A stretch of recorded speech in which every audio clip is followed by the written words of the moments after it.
Welcome back. We are on chapter 9 of, for those of you who are following us, on Carl Rogers on Becoming a Person, a Therapist's View of Psychotherapy. So last time we completed chapter 8 in the section on a philosophy of a person. Today we are moving toward or moving into chapter 9, which starts, if you're reading from this edition, on page 183. Chapter 9.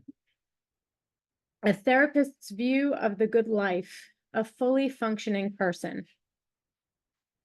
About 1952 or 1953, I wrote during one of my winter escapes to warmer climates a paper I entitled The Concept of the Fully Functioning Person.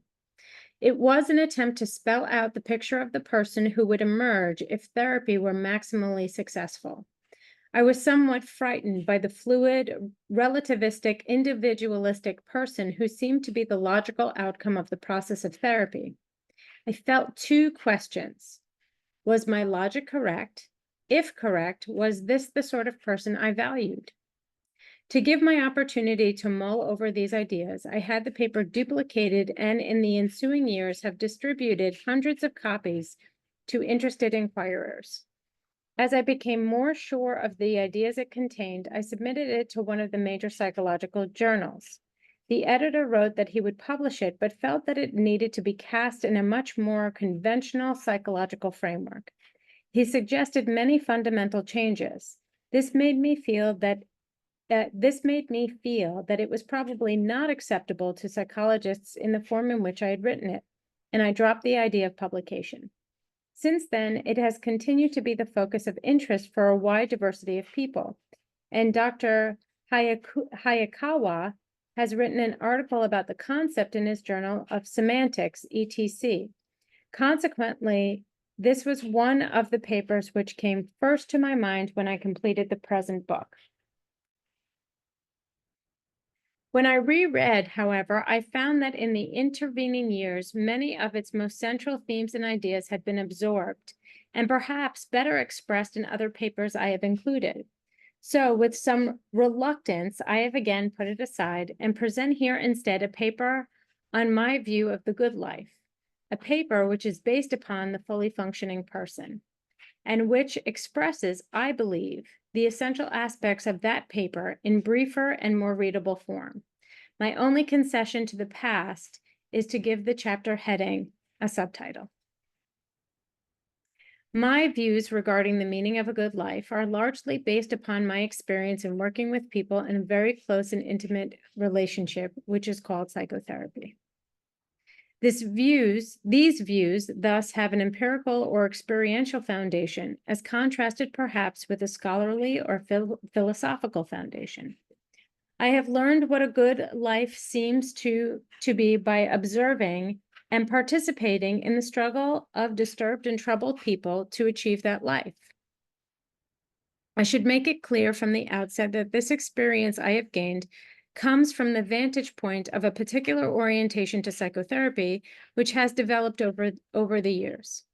Quite possibly, all psychotherapy is basically similar, but since I am less sure of that than I once was, I wish to make it clear that my therapeutic experience has been along the lines that seem to be most effective, the type of therapy termed client-centered. Let me attempt to give a very brief description of what this therapy would be like if it were in every respect optimal, since I feel I have learned most about the good life from the therapeutic experiences in which a great deal of movement occurred. If the therapy were optimal, intensive as well as extensive, then it would mean that the therapist has been able to enter into an intensely personal and subjective relationship with the client, relating not as a scientist to an object of study, not as a physician expecting to diagnose and cure, but as a person to a person. It would mean that the therapist feels this client to be a person of unconditional self-worth, of value no matter what his condition, his behavior, or his feelings. It would mean that the therapist is genuine, hiding behind no defensive facade, but meeting with the client with the feelings which organically he is experiencing. It would mean that the therapist is able to let himself go in understanding the client, that no inner barriers keep him from sensing what it feels like to be the client at each moment of the relationship, and that he can convey something of his empathic understanding to the client. It means that the therapist has been comfortable in entering this relationship fully without knowingly cognitively where it will lead, satisfied with providing a climate which will permit the client the utmost freedom to become himself. For the client, this optimal therapy would mean an exploration of increasingly strange and unknown and dangerous feelings in himself. The exploration proving possible only because he is gradually realizing that he is accepted unconditionally. Thus, he becomes acquainted with elements of his experience which have in the past been denied to awareness as too threatening, too dangerous to the structure of the self. He finds himself experiencing these feelings fully, completely in the relationship, so that for the moment he is his fear or his anger or his tenderness or his strength. And as he lives these widely varied feelings in all their degrees of intensity, he discovers that he has experienced himself, that he is all these feelings.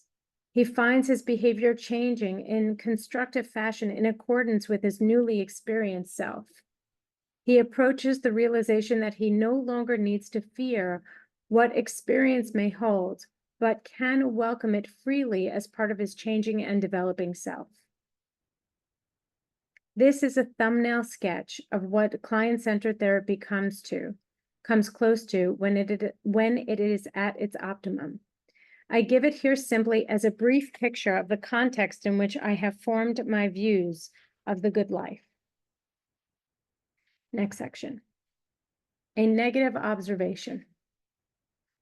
As I have tried to live understandingly in the experiences of my clients, I have gradually come to one negative conclusion about the good life.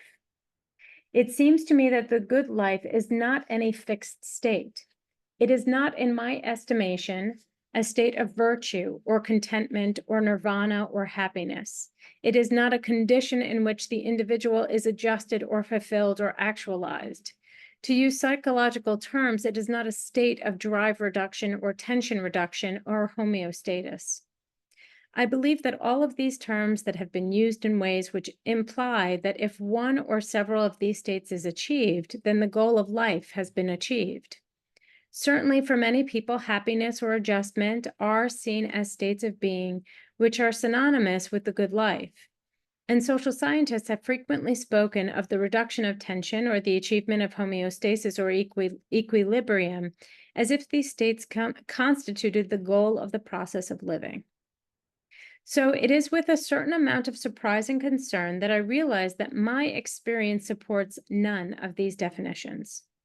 If I focus on the experience of those individuals who have evidenced the greatest degree of movement in the therapeutic relationship, and who, in the years following this relationship, appear to have made and to be making real progress toward the good life, then it seems to me that they are not adequately described at all by any of these terms which refer to fixed states of being. I believe they would consider themselves insulted if they were described as adjusted, and they would regard it as false if they were described as happy or contented or even actualized. As I have known them, I would regard it as most inaccurate to say that all their drive tensions have been reduced, or that they are in a state of homeostasis. So I am forced to ask myself whether there is any way in which I can generalize about their situation, any definition which I can give of a good life, which would not seem to fit the facts as I have observed them. I find this not at all easy, and what follows is stated very tentatively. A positive observation. If I attempt to capture in a few words what seems to me to be true of these people, I believe it will come out something like this. The good life is a process, not a state of being. It is a direction, not a destination. The direction which constitutes the good life is that which is selected by the total organism when there is psychological freedom to move in any direction. This organismistically selected direction seems to have certain discernible general qualities which appear to be the same in a wide variety of unique individuals. So I can integrate these statements into a definition which can at least serve as a basis for consideration and discussion. The good life, from the point of view of my experience, is the process of movement in a direction which the human organism selects when it is inwardly free to move in any direction, and the general qualities of this selected direction appear to have certain universality. So that is all for today. The next time we meet, we will move to the next section in this chapter, which is the characteristics of the process. And that is the middle of page 187. So I look forward to reading for all of you then.